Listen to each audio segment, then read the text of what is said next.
میں یہ کہوں گا کہ محبت ساتھ اس کے محبت کا عنصر بھی ہو اور عزت کا پہلو بھی ہو، ادب کے ساتھ. جس طرح والدین کو ادب کے ساتھ بولانا چاہیے، اسی طریقے سے اولاد کو بھی ادب کے ساتھ، پیار کے ساتھ پکارنا. اسی لیے فرمائے یا بنیا، اے میرے پیارے بیٹے. جس طرح ہمارے ہاں کہتے ہیں کہ میرے بچے ادھر آؤ، ایک ہوتا ہے اے بچے ادھر آؤ، ایک ہوتا ہے کہ میرے بچے ادھر آئیں. تو ان دونوں میں چیزوں میں زمین آسمان کا فرق ہوتا ہے. تو اولاد کو اچھے انداز میں پکارنا، یہاں سے بات سٹارٹ ہوتی ہے. اور اس کے بعد اللہ تعالیٰ فرماتے ہیں جس کا حاصل یہ ہے کہ اولاد کی تربیت اس طرح کی جائے کہ بچے کو اللہ کا وفادار بنایا جائے اور شرک کے حوالے سے بچے کو دور رکھا جائے کہ وہ کسی بھی قسم کی اللہ کے مقابلے میں کسی چیز کو اللہ کے برابر لا کھڑا نہ کرے. ایک بات. اس کے بعد والدین کی جو اطاعت ہے وہ بھی آتی ہے. اسی طرح نماز قائم کرنے کے حوالے سے ارشاد فرمایا گیا ہے انہی نصائح میں سے. اسی طرح یہ فرمایا گیا کہ جو بات اچھی ہے وہ لوگوں کو اس کی طرف بلاؤ اور جو بری بات ہے لوگوں کو اس سے روکو. یہ بھی تربیت اولاد کے اندر آتا ہے. اسی طریقے سے جو آگے مزید تفصیلات آئی ہیں ان میں اخلاقی پہلو بہت اہمیت کا حامل ہے. اور اپنے اولاد کو کی اخلاقی تربیت اس طور پر کرنی چاہیے کہ وہ اونچا نہ بولے. کیونکہ حضرت لقمان اپنے بیٹے کو کہہ رہے ہیں کہ جو آدمی بہت زیادہ اونچا بولتا ہے تو وہ ایسا ہے کہ جیسے جس طرح گدھے کی آواز اللہ کو سخت ناپسند ہے، اسی طرح وہ انسان جو اونچا بولتا ہے اس کی آواز پسند نہیں کی جاتی، نہ معاشرے کے اندر اور نہ سوسائٹی کے اندر، نہ اسلام پسند کرتا ہے.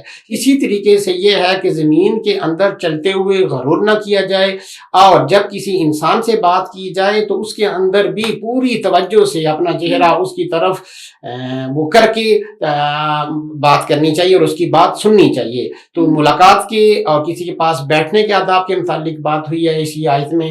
اور اسی طرح آگے یہ بھی فرمایا گیا ہے کہ زمین پر چلتے ہوئے جو چال ہے وہ انسانوں والی ہے ہونی چاہیے، شیطان کی چال سے یا مغرور چال وہ اختیار نہیں کرنی چاہیے. یہ تقریباً وہ چیزیں ہیں جن کا تعلق عقائد کے ساتھ بھی ہے اور جس کا تعلق اعمال کے ساتھ یعنی نماز پڑھنا اس سے بھی ہے اور اخلاق کے ساتھ بھی ہے.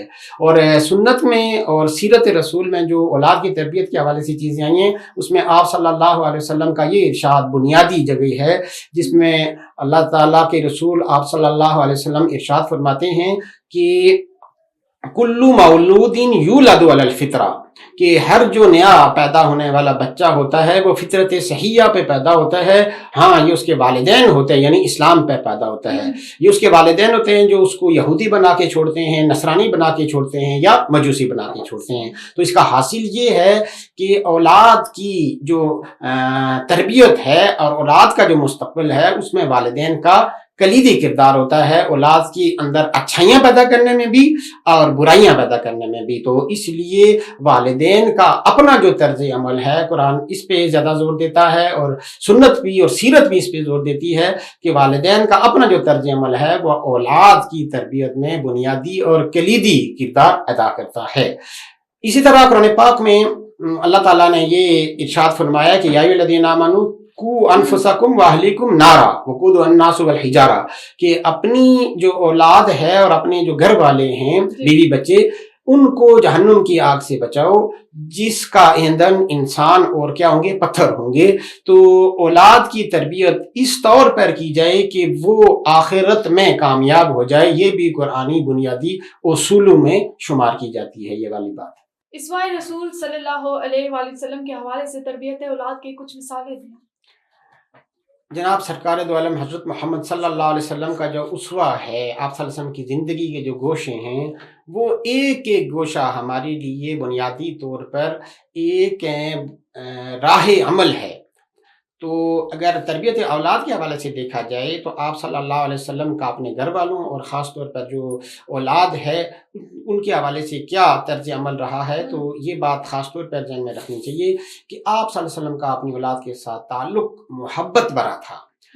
جو بھی بچے چھوٹے ہوتے تھے خواہ وہ اپنے بچے ہوں یا نواسے ہوں، تو خاص طور پر اس سلسلے میں جو آپ صلی اللہ علیہ وسلم کے نواسے تھے جناب جیسے کہتے ہیں حسنین کریمین، تو رضی اللہ تعالیٰ عنہما، ان کے ساتھ آپ صلی اللہ علیہ وسلم کا جو طرز عمل ہے وہ بڑا مثالی ہے. آپ اس ایک دو مثالوں سے اندازہ لگا لیجئے کہ آپ صلی اللہ علیہ وسلم ایک دفعہ یعنی مجمع برا ہے، جمعہ کا وقت ہے، آپ صلی اللہ علیہ وسلم خطبہ ارشاد فرما رہے ہیں، اور ہمیں معلوم ہونا چاہیے کہ خطبہ کے دوران آپ صلی اللہ علیہ وسلم کا ارشاد گرامی ہے کہ جس آدمی نے امام خطبہ دے رہا ہے اور ایک آدمی دوسرے کو صرف اشارے سے منع کر رہا ہے کہ یہ کام نہ کرو، تو یہ بھی لغو بات ہے، اور خطبے کے اندر اتنے انہماک کے ساتھ خطبہ سننا چاہیے. لیکن اس دوران میں حسنین کریمین میں سے ایک آتے ہیں اور آپ صلی اللہ علیہ وسلم منبر مبارک سے نیچے اتر کر ان کو اپنے ساتھ اٹھاتے ہیں، ساتھ منبر مبارک پہ لے جاتے ہیں.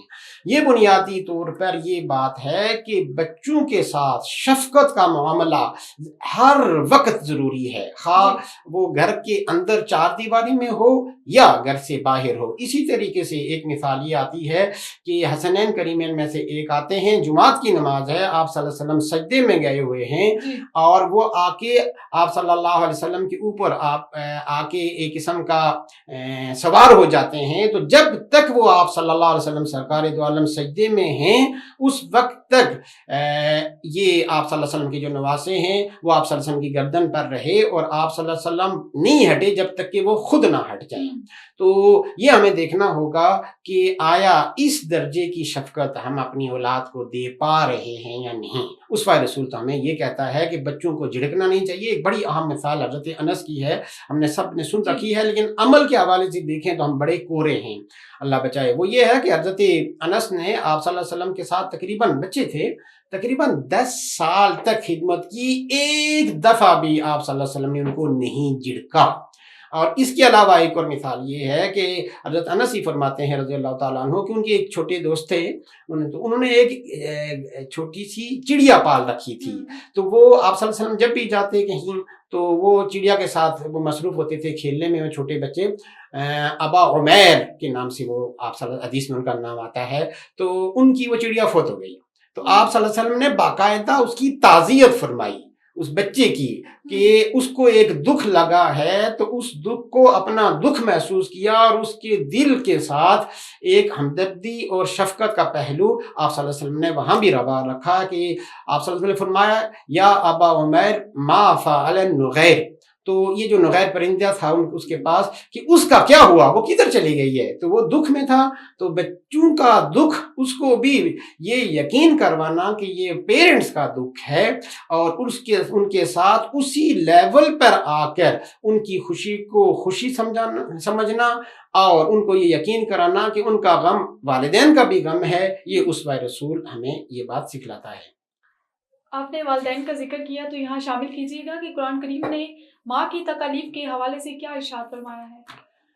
والدین کا انسان کے اوپر جتنا حق ہوتا ہے، یہ یہاں اولاد کے حقوق کی طرف بات تھوڑی سی آ گئی ہے، تو اس میں انسان ہر کسی کا جو شکر ادا کر سکتا ہے، اس کا بدلہ دے سکتا ہے اس دنیا میں. لیکن اللہ اس کے بعد جو رشتوں میں والدین ہیں ان کا وہ جتنا والدین نے اس کے لیے کیا ہوتا ہے اس کا بدلہ وہ نہیں دے سکتا. آخر میں انسان کو دعا ہی کرنی پڑتی ہے. تو اس میں پھر والدین میں والدہ کا ظاہر ذکر زیادہ آتا ہے، اہمیت بھی زیادہ آتی ہے. قرآن کریم نے بھی جو میں نے آپ سے کے سامنے سورہ لقمان کی کچھ آیات کے حوالے سے بات کی، تو اس میں یہ بھی آیا ہے کہ والدین کے ساتھ اچھے سلوک کی اہمیت ہے. قرآن پاک نے اس کا حکم دیا ہے، اور اس میں پھر والدہ کے حوالے سے کہ ایک انسان جب اپنی والدہ کے پیٹ میں ہوتا ہے تو اس وقت جو ایک تکلیف کا مرحلہ ہوتا ہے، اور اس تکلیف کے بعد جب بچہ اس دنیا میں تشریف لے آتا ہے تو بچپن سے لے کر بڑے ہونے تک پھر مرنے تک جتنی تکالیف ایک ماں برداشت کرتی ہے اپنی اولاد کے لیے، تو قرآن پاک نے ایک انسان کو یہ حکم دیا ہے اولاد کی شکل میں کہ اس کا احساس ایک اولاد کو ہمیشہ رہنا چاہیے، اور اس کے بدلے میں ماں کا قدردان ہونا چاہیے. اور ماں کے قدردان ہونے میں بنیادی نقطہ یہ ہے کہ اس کی وجہ سے والدہ کو کوئی دلی تکلیف نہ ہو، اگر ہو گئی ہے تو فوراً معافی مانگنی چاہیے. یہ بنیادی اصول یہاں سے ہمیں برآمد ہوتا ہے. یہاں شامل کیجیے گا کہ بچوں کی محبت میں توازن کیسے رکھا جا سکتا ہے. ہم یہ دیکھتے ہیں کہ کبھی کبھار بچوں کے ساتھ شفقت کا معاملہ نہیں کیا جاتا، اور کبھی کبھار یہ ہوتا ہے کہ وہ شفقت حد سے بڑی ہی ہوتی ہے۔ تو توازن دین اسلام جو ہے وہ بنیادی طور پر ہر چیز کے اندر درمیانی راستہ اختیار کرنے کا حکم دیتا ہے۔ تو بچوں کے ساتھ حد سے بڑی ہوئی محبت وہ کبھی خود بچوں کے لیے بھی عذاب بن جاتی ہے۔ تو اس لیے شفقت کا پہلو تو والدین کو اپنی اولاد کے ساتھ روا رکھنا چاہیے، لیکن شفقت کے ساتھ ساتھ یہ بھی ذہن میں رکھنا چاہیے کہ جو زندگی ہے یہ پھولوں کی جو ہے ایک سیج نہیں ہے، بلکہ مشکلات پر مبنی، آزمائشوں پر مبنی ایک نہ ختم ہونے والا سلسلہ ہے۔ تو اس میں اپنی اولاد کو مشقتوں کا عادی بچپن سے بنانا چاہیے۔ یہ نہیں ہے کہ محبت کی وجہ سے ان کو جو ہے بہت زیادہ آرام دیں اور کل خدا نخواستہ کوئی بڑے مسائل آئیں تو پھر اولاد جو ہے نا وہ وہاں ٹھہر نہ سکے، ان مسائل کا مقابلہ نہ کر پائے۔ تو اس لیے ضروری ہے کہ بچپن میں ایک لاشعوری طور پر اولاد کو مشقتوں کا جو ہے عادی بنانا چاہیے، جس میں کھیل کی چیزیں ہیں، بچوں کو وقت دیا تو اس کے اندر ایڈونچر مختلف قسم کے کروائے، مثلا جس طرح اسلام آباد ہے ٹریل 5 میں لے گئے، مختلف جگہوں پر اونچے نیچے، تو بہانے سے ان کا سٹیمنا بلڈ کرنا چاہیے۔ یہ اگر رہے گا تو انشاءاللہ تعالی اگر اولاد کو بعد میں جا کے اللہ آسانیاں دیتا ہے، آسانی اللہ ہر کسی کی اولاد کو دے تو یہ کوئی مسئلہ نہیں ہوگا، لیکن اگر حد سے زیادہ شفقت، اور خاص طور پر میں اگر یہ کہوں جو میرا تجربہ میں نے دیکھا ہے بیٹیوں کے حوالے سے، جو والدین اور اس میں والد خاص طور پر بہت زیادہ اپنی بیٹیوں کو محبت دیتا ہے، تو لیکن وہی بیٹی جب دوسرے گھر میں جاتی ہے تو شاید اس کو اس درجے کی جو محبت ملی ہوئی ہے جو کہ والد کی شکل میں اس کو میسر رہی، وہاں جب نہیں مل پاتی تو وہ پھر بیچاری کولیپس کر جاتی ہے۔ اچھا، یہاں یہ شامل کیجیے گا کہ جیسے بیٹے اور بیٹی میں کمپیریزن کیا جاتا ہے کہ مطلب بیٹوں کو زیادہ محبت دی جاتی ہے، اکثر گھروں میں ایسا ہوتا ہے، تو اس کے بارے میں کیا حکم ہے؟ ویسے اصولی طور پر تو ایک خاص حدیث ہے، میں آپ سے عرض کروں گا، وہ یہاں بچیوں کو زیادہ توجہ یعنی دینے کے حوالے سے ہے۔ آپ صلی اللہ علیہ وسلم نے فرمایا جس کا حاصل یہ ہے کہ ایک آدمی نے اگر 3 بیٹیاں پالیں، اچھی تربیت کی اور پھر اس کو شادی بیاہ کر کے رخصت کر دیا عزت و احترام کے ساتھ، تو آپ صلی اللہ علیہ وسلم نے فرمایا اس کی جنت پکی۔ اسی طرح ایک صحابی نے کہا کہ جس کے ہاں 2 ہوں اور اس نے یہ کیا تو کہا اس کی بھی جنت پکی۔ پھر کہا ایک نے کہا کہ اگر ایک ہی ہو تو آپ صلی اللہ علیہ وسلم نے کہا کہ اللہ کی رحمت بڑی وسیع ہے۔ یعنی اولاد میں پھر بچیاں جو ہیں جن کا اصل گھر ظاہر ہے شادی کے بعد ان کے میاں کے پاس جانا ہوتا ہے تو وہ گھر کی مہمان ہوتی ہیں، تو ان پر زیادہ توجہ درکار ہے، اور صرف یہ نہیں کہ شادی سے پہلے، شادی کے بعد بھی اگر آپ دیکھیں تو سرکار دو عالم حضرت محمد صلی اللہ علیہ وسلم کہ ہاں حضرت فاطمہ رضی اللہ تعالیٰ عنہ وہ ساتھ ہی رہتی تھی، کوئی بہت زیادہ دور کی کہانی نہیں ہے کہ جہاں سے ان کا آنا ہوتا تھا، لیکن پھر بھی جب وہ تشریف لاتی تو آپ صلی اللہ علیہ وسلم ان کے احترام میں کھڑے ہو جاتے اور اپنی چادر مبارک ان کے لیے بچھاتے، یعنی رسپیکٹ شو کرتے تھے۔ تو ڈسکریمنیشن تو کسی بھی حوالے سے درست نہیں ہے، بچی ہو یا بچہ ہو۔ اللہ تعالیٰ نے بچوں کے حوالے سے سکون رکھا ہے اولاد کے میں یا بچی کے حوالے سے رکھا ہے، یہ اللہ ہی جانتا ہے۔ عام طور پر یہ کہا جاتا ہے، یہ سوچا جاتا ہے، جو کہ انتہائی غلط سوچ ہے شریعت کو سامنے رکھتے ہوئے، کہ بچی تو پرائے گھر کی ہے، بچہ یہاں رہنا ہے جو کہ بڑھاپے میں شاید ہمارا سہارا بنے، یہ سوچ غلط ہے۔ کل بچی زیادہ بنتی ہے یا بچہ، یہ تو پھر اللہ ہی جانتا ہے، اور طے یہی ہے کہ جس کو اللہ تعالیٰ توفیق دے گا والدین کی خدمت وہی کرے گا، اور عام طور پر بھی یہی دیکھنے میں آتا ہے کہ بچی جو ہے والدین کی خدمت میں بچوں کے سے زیادہ بڑھ کے آگے رہتی ہے۔ تو اس لیے اس بنیاد پر یہ تقسیم یہ بالکل غلط تقسیم ہے، اسلام اس کو کہیں نہیں دیکھتا۔ اچھا، یہاں بتائیے گا کہ بچوں کو اچھی عادات اور روحانی اور اخلاقی اقدار کیسے سکھائی جا سکتی ہیں؟ اس زمان میں والدین کا اپنا کردار کتنا اہمیت کا حامل ہے؟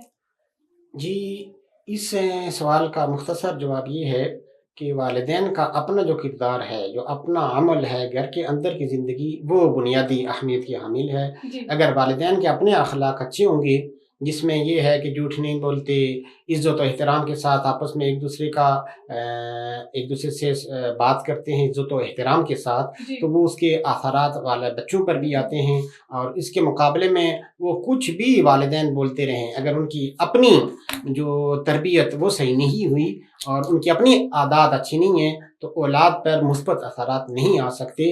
اور اس کے لیے ضروری ہے کہ والدین خود اسلام کے قریب ہوں، خاص طور پر قرآن پاک کا مطالعہ ان کی زندگی کا حصہ ہو، اور سیرت النبی کے ساتھ اگر وہ منسلک ہیں تو یہ چیز انشاءاللہ آٹومیٹکلی ان کے اولاد کے اندر آئے گی۔ اچھا، یہاں شامل کیجیے گا کہ والدین بچوں میں قرآن اور رسول خدا صلی اللہ علیہ وآلہ وسلم کی محبت کیسے پیدا کر سکتے ہیں؟ جی، بچوں کے اندر شروع میں ہی اگر میں یہ کہوں نا کہ زندگی میں والدین اپنی اولاد کو سب سے بہترین تحفہ کیا دیتے ہیں، تو وہ قرآن کریم کی جو تعلیمات ہیں وہ بچوں کے اندر پیدا کرنا، اور اس کی ابتدا ظاہر ناظرہ قرآن سے ہوتی ہے۔ کہتے ہیں کہ جو بچوں کی تربیت کے جو اسلامی ماہرین ہیں، ان کا کہنا ہے کہ بچوں کو جو سب سے پہلے چیز بچوں کی زندگی میں منتقل کرنی چاہیے وہ قرآن کریم ہے، اس کو اچھے انداز میں پڑھنا۔ تو قرآن پاک کے ساتھ اس کا تعلق شروع سے ڈیولپ کرنا، اور اسی طرح جناب سرکار دو عالم حضرت محمد صلی اللہ علیہ وسلم کی جو مختلف قصے اور ان کی جو سیرت ہے، تو بچوں کے لیے جو سیرت کی کتابیں ہیں وہ ساتھ ساتھ پڑھاتے رہنا، وہ قصے پڑھاتے رہنا، اور مسجد کے ساتھ اور اللہ تعالیٰ کے جو بندے ہیں نیک لوگ، ان کے ساتھ ان کے تعلق کو پروان چڑھانا، یہ وہ بنیادی چیزیں ہیں جس سے اولاد کے اندر اللہ اور اس کے رسول کی محبت پیدا ہوتی ہے۔ اچھا، بتائیے گا کہ والدین کے باہمی اختلافات کی اولاد پر کیا منفی اثرات مرتب ہوتے ہیں؟ دیکھیے کہ والدین جو ہے آپس میں میاں بیوی کے درمیان اختلاف تو ایک فطری بات ہے۔ یہ اگر کہا جائے کہ اختلاف ہونا نہیں چاہیے تو یہ ممکن نہیں ہے۔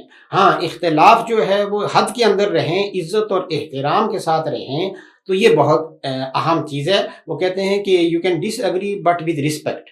تو والدین اگر آپس میں ایک دوسرے کی عزت و احترام کرے گا، میاں بیوی کی کرے گا، بیوی میاں کی کرے گی، تو یہ چیزیں اولاد کے اندر بھی آئیں گی۔ اور اگر روزانہ کی بنیاد پر فائٹنگ گھر کے اندر چل رہی ہو، اور جس کے اندر 1 کلو ہو تو دوسرا کہے کہ میں تو 2 کلو ہوں، تو یہ والا کام جو ہے نا، اس سے پھر اولاد کے اندر وہی رویے پروان چڑھتے ہیں۔ اس میں بہتر یہ ہے کہ جو والدین ہیں، یعنی بچوں کے لیے جو والدین ہیں اور خود جو میاں بیوی ہیں، وہ ایک دوسرے کو عزت و احترام کے ساتھ اگر وہ رہتے ہیں تو انشاءاللہ تعالی یہ چیزیں آگے نہیں بڑھیں گی، ورنہ گھر کے اندر لڑائیاں ہو رہی ہوں تو اولاد پر اسی طرح کے اثرات نیچے منتقل ہوں گے۔ جدید دور کے چیلنجز جیسے سوشل میڈیا اور اسکرین ٹائم کے بارے میں اسلام کیا رہنمائی فرماتا ہے؟ بچوں کے تناظر میں اگر یہ بات دیکھی جائے تو اس میں یہ ہے کہ ظاہر ہے کہ اس میں بچوں کی جو مینٹل ہیلتھ ہے وہ بہت ڈسٹرب ہوتی ہے۔ تو اس کا سیدھا سادہ علاج یہ ہے کہ والدین اور اس میں خاص طور پر جو والد ہے وہ اولاد کو ٹائم دے، اور جو آؤٹ ڈور جو گیمز ہیں ان کی طرف بچوں کو متوجہ کرے۔